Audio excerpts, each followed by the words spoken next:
Good afternoon. We're more than halfway through Advent already. It just doesn't seem possible. But I want to ask you this question. What brings you peace? Maybe it's those moments after family leaves, after they've been there for the holidays and you can just kind of relax. Or perhaps that's that quiet time in the morning before anybody else gets up and you can have a cup of coffee in peace and quiet before the day begins.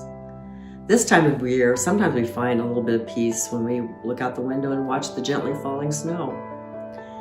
There are countless situations in which we can find peace, but unfortunately, most of them are temporary. Oftentimes, we're not even aware that our very soul is crying out for peace.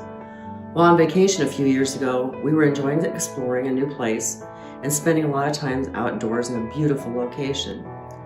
Just by chance, we found a roadside overlook, so we pulled off to gaze at the scenery. And I decided to take a path that went down a hill and found a spot where I could look out over a huge expanse of water.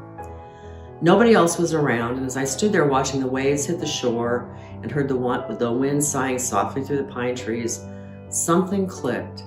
And I suddenly realized how desperately I needed those moments of thirst-quenching peace for my soul. If asked, I would have said I was fine, but as tears filled my eyes, I thanked God for those moments in which He reached out and filled my heart with precious moments of His peace.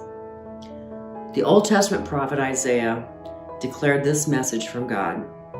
For to us a child is born, to us a son is given, and the government will be upon his shoulders, and he will be called Wonderful Counselor, Mighty God, Everlasting Father, Prince of Peace. Of the greatness of his government and peace, there will be no end.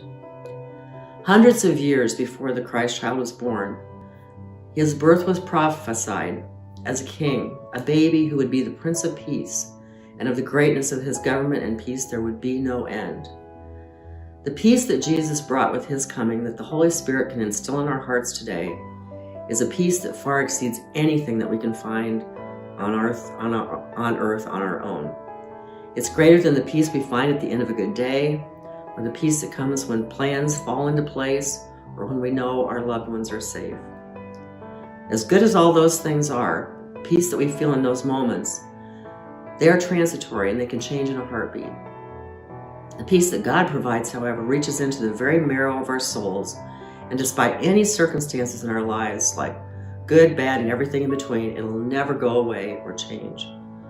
The peace of God, which passes all understanding, is not something we know so much as something we feel deep in our hearts.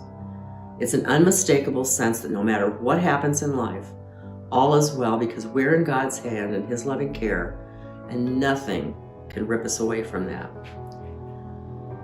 A pastor by the name of Thomas Watson wrote these words a couple centuries ago.